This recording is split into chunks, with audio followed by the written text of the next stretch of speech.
यहाँ पर इतनी बारिश हुई है और जंगल में कितना पानी भर गया है। आप लोगों को इसकी जरा भी चिंता नहीं है? ब्लू लैंड जंगल में सभी सारस तालाब के किनारे बैठे बातें कर रहे थे। तभी उनको सामने से एक सारस आते हुए नजर आया। हमारे जंगल में नया सारस। हेलो दोस्तों, कैसे हो? हम तो अच्छे हैं भाई, तुम कैसे हो? मैं भी ठीक हूँ। ब्लू लैंड में तुमको पहली बार देखा है। कहाँ से आए हो? मैं पर्पल लैंड से आया हूँ। ओह अच्छा, लेकिन तुम पैरों से चलते हुए क्यों आए हो? उड़कर भी तो आ सकते थे ना। काश उड़कर आ सकता, लेकिन ये देखो दोस्तों। ऐसा कहकर उसने अपने एक पंख की तरफ इशारा किया जो कि टूटा हुआ नजर आ रहा था। अरे यार, तुम तो एक पंख से अपाहिज हो। हाँ, यही वजह थी कि मेरे जंगल में कोई मुझसे बात नहीं करता था, इसलिए मैं इस जंगल में आया हूँ। ओह अच्छा, लेकिन इस जंगल में ऐसा कुछ नहीं है। हम यहाँ किसी के साथ भेदभाव नहीं करते। आज से हम सब तुम्हारे दोस्त हैं। आप सभी का बहुत बहुत शुक्रिया। उस दिन से सारस वहीं रहने लगा। सभी उससे बड़े अच्छे से बात करते थे। सारस जब भी सैर को जाते, उस बीच वो दूसरे जानवरों के साथ अपना वक्त गुजारता था। एक दिन मौसम बिगड़ गया और बारिश आ गई। सभी जानवरों ने जैसे तैसे अपने आप को बचाया। जब बारिश रुकी और मौसम ठीक हो गया तो जंगल में काफी सारा पानी भर गया।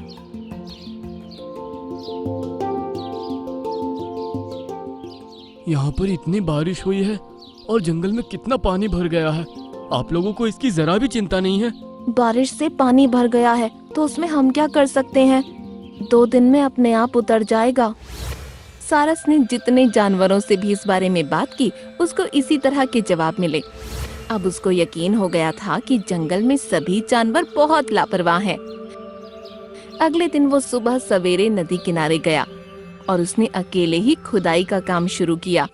वो अपनी चोंच को जमीन पर मारता और उखड़ी मिट्टी को पंख की मदद से एक तरफ हटाता। इसी तरह वो सीधी लाइन में खोदे जा रहा था। इसी तरह उसने कई घंटों मेहनत की और काफी लंबा नाला बना डाला। इतने घंटे काम करने के बाद केवल 4 फीट लंबा गड्ढा खोद पाया हूँ। काश कि कोई और भी मेरे साथ होता तो ये काम जल्दी निपट जाता। खैर, अब तो कल ही स्टार्ट करूँगा।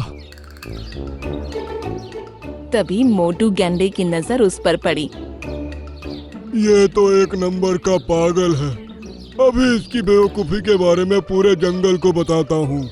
ये कहकर मोटू गैंडा वहाँ से चल दिया।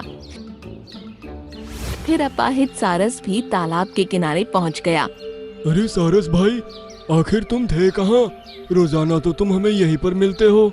मैं नदी किनारे जाकर खुदाई कर रहा था। खुदाई? लेकिन वो किस लिए? इस बार बारिश बहुत तेज आने वाली है, इतनी तेज कि बाढ़ भी आ सकती है। मैंने अकेले नाला बनाने का काम शुरू कर दिया है और मैं उस नाले को हमारे जंगल के बीच से लेकर नदी के किनारे तक पहुंचा कर ही रहूंगा। फिर चाहे कितनी भी तेज बारिश आए, बारिश का पानी आसानी से नाले के जरिए नदी में पहुंच जाएगा और हमारे जंगल में बाढ़ आने से टल जाएगी। प्यारे सारस, तुम बेवजह टेंशन ले रहे हो। कोई बाढ़ नहीं आने वाली। अगले दिन फिर से सारस ने सुबह से ही नाला बनाने का काम शुरू कर दिया। इस तरफ मोटू गैंडे ने पूरे जंगल में ये बात फैला दी कि पागल अपाहिज सारस जंगल के बीच से लेकर नदी किनारे तक एक नाला खोदने में लगा है, क्योंकि उसको लगता है कि जंगल में बाढ़ आने वाली है। अपाहिज सारस बिना किसी की मदद के मेहनत करता रहा और करीब 15 दिनों में जाकर उसने जंगल में अच्छा खासा नाला बना दिया। अब वो तालाब के किनारे बैठा सिर्फ आराम किया करता था। जंगल के सभी जानवर पूरे दिन उसकी मेहनत की तारीफ करने और उसके पास आते जाते रहते थे। ये बात अब गैंडे को हजम नहीं हो रही थी। ये तो बेवजह जंगल का हीरो बन बैठा। अब कुछ ऐसा करूंगा कि इसकी मेहनत धरी की धरी रह जाएगी। हाँ। ऐसा सोचकर वो वहाँ से चला गया। अगले दिन सुबह से ही बारिश शुरू हो गई थी। अभी सारसों का झुंड भी सैर को नहीं निकला था, लेकिन सभी जानवर अब बेफिक्र थे कि इस बार पानी नहीं भरने वाला। लेकिन जब उन्होंने देखा कि इस बार पानी पहले से भी ज्यादा तेज रफ्तार से बढ़ रहा है, तो वो सभी मिलकर अपाहिज सारस के पास गए। सारस, तुमने तो बारिश के पानी को निकालने के लिए नाला बनाया था ना, लेकिन इस बार तो पानी और ज्यादा तेजी से भर रहा है। ऐसा कैसे हो सकता है? मैंने तो एकदम अच्छे से नाला बनाया था। पानी भरने का तो सवाल ही नहीं उठता। तभी बारिश और तेज हुई और जंगल में बाढ़ आनी शुरू हो गई। गैंडे की गुफा बहुत ऊंचाई पर थी, लेकिन अब पानी उसकी गुफा के अंदर तक भर गया था और गुफा का आधा मुंह पानी में डूब चुका था। सभी जानवर अब अपाहिज सारस के पास जाकर एक बड़े टीले पर जमा हो गए। पानी बहुत तेजी से बढ़ता हुआ नजर आ रहा था। सिर्फ एक हाथी ही था जिसकी गर्दन तक पानी आया था और वो पानी में चल पा रहा था। उसके पीछे पीछे मोटू गैंडा भी वहाँ पहुँच गया। सब मेरी गलती है, सबकी सब मेरी गलती है। क्या हुआ मोटू गैंडे, इसमें तुम्हारी क्या गलती है? मैं सारस को मिलने वाली शाबाशी से जल रहा था, इसलिए मैंने इसके नाले का मुंह एक पेड़ को गिराकर बंद कर दिया। मुझे लगा था हर बार की तरह इस बार भी पानी सिर्फ 2 दिन के लिए भरेगा, लेकिन इस बार तो ऐसी बारिश आई कि मेरी गुफा तक डूब गई। तुमने जलन में आकर पूरे जंगल को बर्बाद कर दिया। इससे तुमको आखिर क्या मिला, बताओ जरा। मुझे माफ कर दो सारस भाई, और रामू हाथी प्लीज मेरे साथ चलो, उस पेड़ को हटाने में मेरी मदद करो। अब सभी जानवर उसी टीले पर जमा हो गए और मोटू गैंडा रामू हाथी के साथ वहाँ से चला गया। उन्होंने देखा कि नाला जिन 2 पेड़ों के बीच से निकल रहा था, वहीं पर एक पेड़ गिरा हुआ था। चलो रामू हाथी, अब इस पेड़ को हटाने में मेरी मदद करो।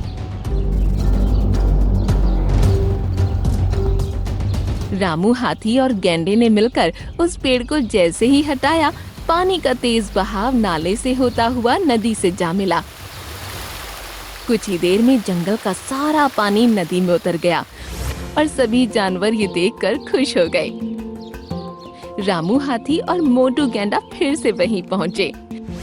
मोटू गैंडा अपनी गुफा को खुली देख बहुत खुश हुआ।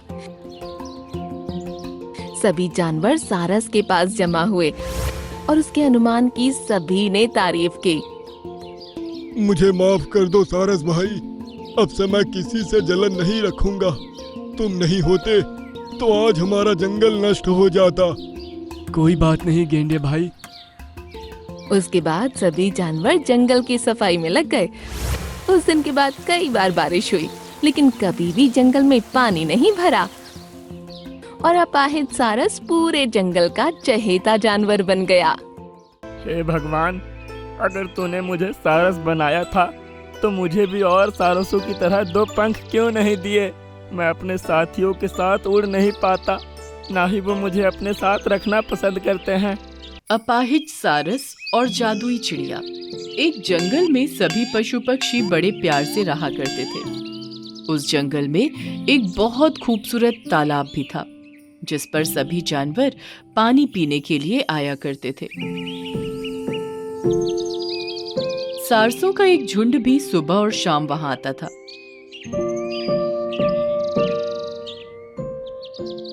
लेकिन एक सारस था जो कि दिन और रात वहीं भटकता रहता था।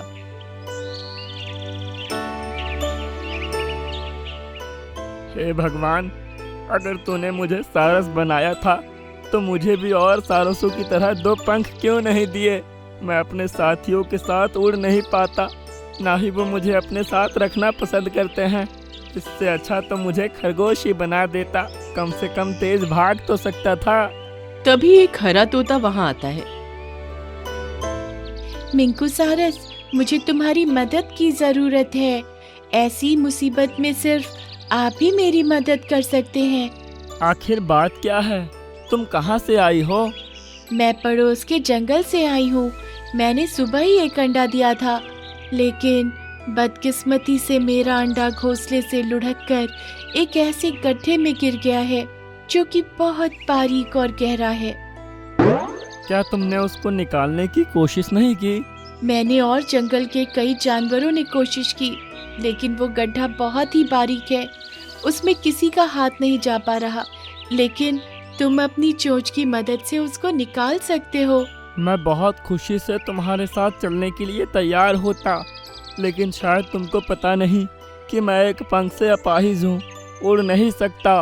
तो फिर तुम्हारा कोई दोस्त तो होगा, कोई दूसरा सारस? हाँ, कई सारस हैं और उनके आने का टाइम भी होने वाला है। उसकी बात सुनकर तोता वहीं रुक गया। थोड़ी देर बाद जब सारसों का झुंड आया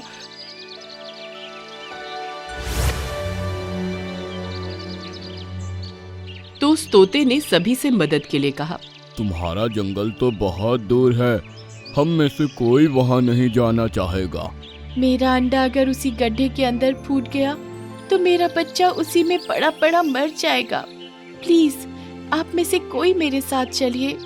हम उस तरफ जाते ही नहीं, और वैसे भी तुम इस जंगल की नहीं हो। हम तुम्हारी मदद के लिए भला इतनी मेहनत क्यों करेंगे? ये तुम लोग कैसी बातें कर रहे हो? इसके बच्चे की जिंदगी का सवाल है। अगर तुमको इसकी इतनी ज्यादा फिक्र हो रही है तो तुम ही क्यों नहीं चले जाते? उड़ नहीं सकते तो चल कर चले जाओ, पैर तो तुम्हारे पास भी है ना। इतना कहकर पूरा झुंड वहां से उड़ गया। तुम फिक्र मत करो प्यारे तोते, मैं तुम्हारे साथ चलने को तैयार हूँ। सुनकर तोता खुश हो गया और उसको अपने साथ ले चली। कुछ घंटों चलने के बाद मिंकू सारस के पैर दर्द करने लगे। वो बीच बीच में थोड़ी देर आराम करता और फिर अपना सफर तय करता। इसी तरह रुकते रुकाते शाम होने तक वो दोनों जंगल पहुंच गए। मिंकू सारस, यही है वो गड्ढा। सुनकर मिंकू सारस ने उसमें झांक कर देखा तो उसको काफी अंदर एक अंडा नजर आया। मैं अभी इसको निकालता हूँ। मिंकू सारस ने अपनी पतली गर्दन गड्ढे के अंदर डाली और फिर अपनी बारीक चोंच की मदद से अंडे को बड़े आराम से निकालकर जमीन पर रख दिया, जिसको देखकर तोता बहुत खुश हुई। तुम्हारा बहुत बहुत शुक्रिया मिंकू सारस। मुझे खुशी है कि मैं तुम्हारी मदद कर पाया, लेकिन अब मेरे पैरों ने जवाब दे दिया है। अब तो शायद सुबह ही यहाँ से निकल पाऊंगा, जब मेरा दर्द निकल जाएगा। तभी वो अंडा हरकत करने लगा और एकदम से चटकने लगा। अगले ही पल उसके अंदर से एक नीले रंग का चूजा बाहर निकला। देखते ही देखते वो चूजा अपनी मम्मी चिड़िया के आकार का हो गया और उड़ने लगा। ये देखकर मिंकू सारस चौंक पड़ा। हाँ? ये कैसा जादू है? तुम तो अभी पैदा हुए हो, एकदम से बड़े हो गए और अभी से उड़ने भी लगे। ये सब कैसे हुआ? अब तुमको चलकर जाने की जरूरत नहीं पड़ेगी। इस जंगल से तुम अपने पंखों पर उड़कर जाओगे। हाँ? भला मैं उड़कर कैसे जा सकता हूँ? मेरा तो एक ही पंख है। अभी तक जो कुछ भी मैंने किया वो सब इन्हीं के कहने पर किया था। ये अंडा भी मेरा नहीं था। मुझे साफ साफ बताइए कि आप लोग कौन हैं और आपका मेरे पास आने का क्या मकसद था? हम दोनों जादुई पहाड़ी पर रहते हैं। आज सुबह जब मैं अपने ध्यान में बैठा था तब मुझे तुम्हारी आवाज़ सुनाई दी। किस तरह तुम भगवान से अपना दूसरा पंख निकालने की दुआ कर रहे थे। फिर तोता मेरे ही कहने पर कोई पक्षी दुखी दिल से भगवान से कुछ मांग रहा है। तुम उसके पास जाकर उसका इम्तिहान लो। अगर वो दिल का अच्छा हुआ तो हम उसकी ख्वाहिश ज़रूर पूरी करेंगे। फिर मैंने तोता से कहा, तुम्हारे पास गई और तुम्हारा इम्तिहान लिया। मुझे खुशी है कि तुम अपने इम्तिहान में पास हुए। ये सुनते ही मिंकू सारस खुश हो गया। अब ये लो अपना इनाम। कहकर उसने अपने पंख जोर से फड़फड़ाए और मिंकू सारस के ऊपर से 2-3 चक्कर काटे। कुछ जादू सा हुआ और तभी मिंकू सारस का दूसरा पंख भी निकल आया। अपने पंखों को इस्तेमाल करो मिंकू सारस। सुनकर उसने पंख फड़फड़ाए और फिजा में उड़ गया। उसने 1-2 चक्कर घूम घूम कर लगाए और वो उस वक्त बहुत खुश हुआ। अरे वाह, ये है, यस, अब मैं भी उड़ सकता हूँ। फिर वापस उनके पास आया। आप दोनों का बहुत बहुत शुक्रिया। आपने मुझे एक और पंख देकर मेरी ख्वाहिश पूरी कर दी। अब तुम अपने जंगल जा सकते हो मिंकू सारस। याद रखना, जिस तरह आज मेरी मदद के लिए तुम आगे आए थे, आगे भी इसी तरह दूसरों की खूब मदद करना। मेरी मदद करने की आदत की वजह से ही मुझे मेरे पंख मिले हैं। मैं वादा करता हूँ आगे भी इसी तरह सबकी मदद करने को तैयार रहूँगा। ये कहकर वो उन दोनों को गुड बाय बोलकर खुश होते हुए आकाश में उड़ गया। जब वो तालाब पर पहुंचा तो बाकी सभी उसको उड़ता हुआ देख हैरान रह गए और खुश भी हुए। अरे मिंकू सारस, तुमको दूसरा पंख कैसे आ गया? ये सुनकर मिंकू सारस ने उनको खुश होते हुए सब कुछ कह सुनाया। हमें बहुत खुशी हुई कि अब तुमको हमसे अलग नहीं रहना पड़ेगा। तो देर किस बात की है, चलो आज से मैं भी तुम्हारे साथ चलता हूँ। सुनकर सभी सारसों का झुंड हवा में उठा और फिर मिंकू सारस भी खुश होते हुए उनके साथ सैर के लिए चला गया।